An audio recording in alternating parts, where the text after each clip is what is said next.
Pemirsa, tertangkapnya DPO kasus pembunuhan Vina dan Eki, Peggy Setiawan alias Peron, justru membuka polemik terkait status hukum Peggy. Sejumlah pihak meminta Polri mengaudit penyidik lama kasus Vina dan Eki, sementara pihak keluarga Peggy melayangkan gugatan pra-peradilan ke Polda Jabar dan Polres Cirebon Kota.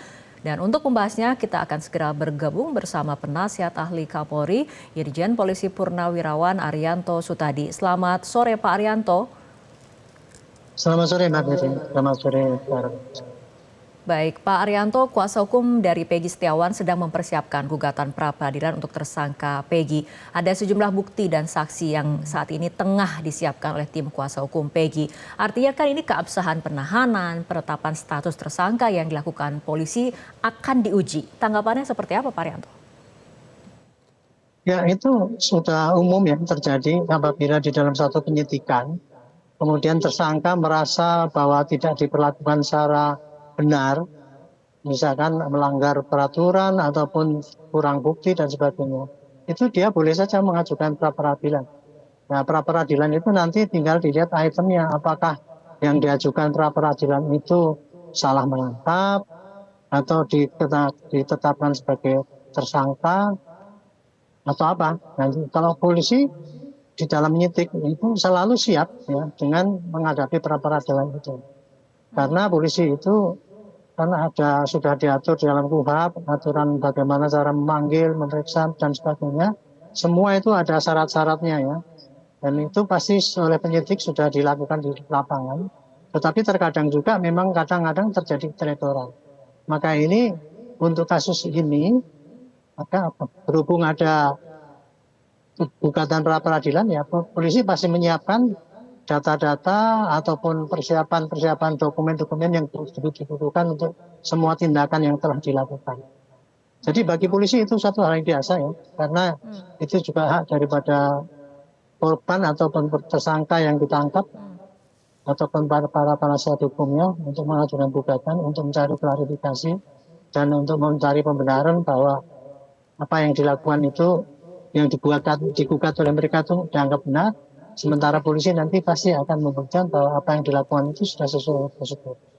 Oke. Jadi Nah, pra-peradilan ini memang Pak hak Arianto. daripada tersangka ataupun Oke. korban yang merasa tidak dilakukan dengan baik. Baik, Pak Arianto, dengan penahanan ataupun penetapan status tersangka Peggy yang kemudian berujung pada pra-peradilan, walaupun ini merupakan hak tersangka, tapi kan publik kemudian menjadi bertanya-tanya sebetulnya apakah polisi memang memiliki bukti permulaan yang cukup untuk menunjukkan keterlibatan dari Peggy Setiawan ini? Ya, memang ya publik sekarang dibingungkan dengan berita-berita yang sepotong-sepotong ya. Publis yang disampaikan oleh penasihat hukumnya, disampaikan dia itulah bukti-bukti alibi bahwa dia tidak ada di tempat dan sebagainya.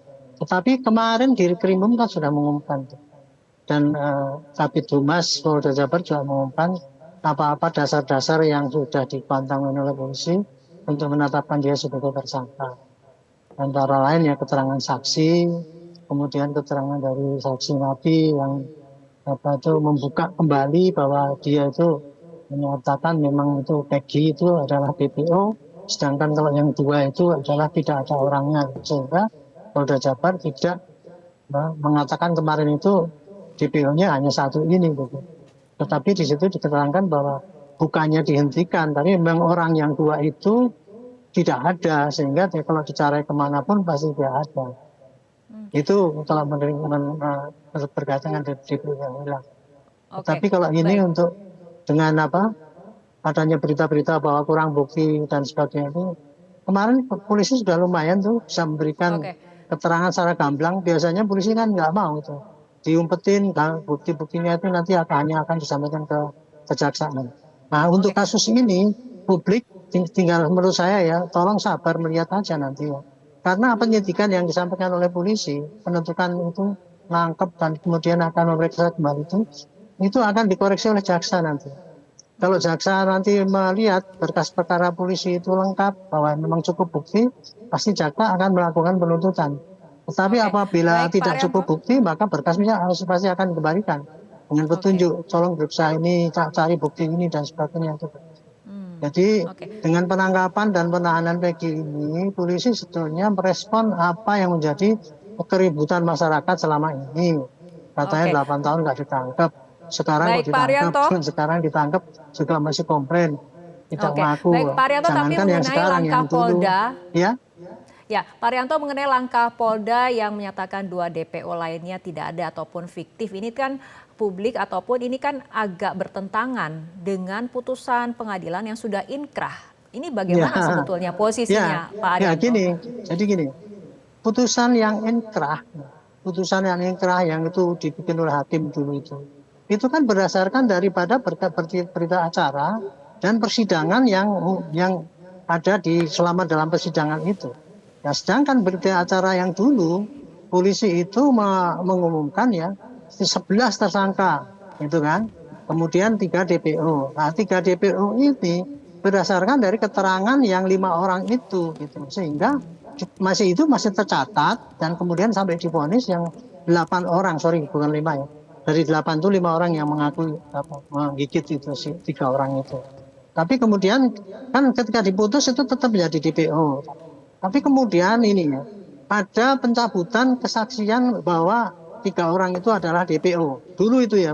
Sehingga polisi ya tidak melanjutkan itu karena yang dicari pertama kali dulu Peggy sudah nggak ketemu, kemudian ada pencabutan itu, ya sudah dia nggak melanjutkan karena apa? Karena yang 8 itu sudah diputus dan itu putusan sudah ingkrah. Nah, polisi dipikirnya itu kerjaan sudah tuntas kan gitu. Nah, Oke. kemudian ternyata belakangan ini ada film kan, film itu kemudian rame kemudian orang nuntut kenapa kok DPO 8 tahun nggak dikejar. Itu tadi penjelasan saya gitu dan itu penjelasan Oke, daripada baik Pak Dirkrim Haryanto. Polda Jabar juga demikian.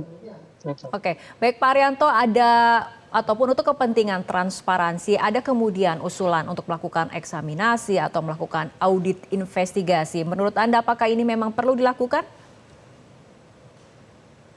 Kalau untuk transparansi ya mungkin perlu ya. Tetapi kalau bagi saya, pandangan saya, kalau mau eksaminasi, bukan hanya penyidikannya yang dieksaminasi, tetapi semua proses peradilan selama ini yang dieksaminasi adalah bagaimana dulu polisi menyidik, apakah berkas perkara itu sudah sesuai dengan apa yang dilakukan, pengumpulan bukti. Oke, Kemudian yang dieksaminasi juga kinerja jaksa, kok meneliti berkas kayak gitu dianggap bisa untuk penuntutan. Juga dieksaminasi juga hakimnya persidangannya itu kok hanya dengan bukti-bukti yang kayak gitu kok berani memutuskan bahwa ini memperkosa dan sebagainya kan gitu. Jadi kalau mau eksaminasi cari kebenaran ya transparansi itu. oke. Tapi bagi saya karena yang dulu itu sudah diputus ingkrah dan kemudian ada 8 orang melaksanakan pidana itu keputusan hukum harus dihormati kayak gitu. Jadi kalau kita mengeksaminasi itu kan berarti kan menolak peradilan yang sudah berlangsung di Oke, Indonesia. Dan oke, kemudian kalau mau eksaminasi itu harusnya PK dulu. Apakah yang dulu baik. itu benar apa salah itu melalui PK, Baik bukan Pak melalui Haryanto. eksaminasi. Baik Gitu. Pak Haryanto, kita akan tunggu Kalau saja mau bagaimana eksaminasi perkembangan semua. ataupun Ya. ya, kita akan tunggu saja bagaimana perkembangan ataupun pengusutan selanjutnya dari kasus pembunuhan Vina dan juga Eki ini. Terima kasih Pak Haryanto telah berbincang bersama kami sore hari Terima ini. kasih. Jelajahi cara baru mendapatkan informasi. Download Metro TV Extend sekarang.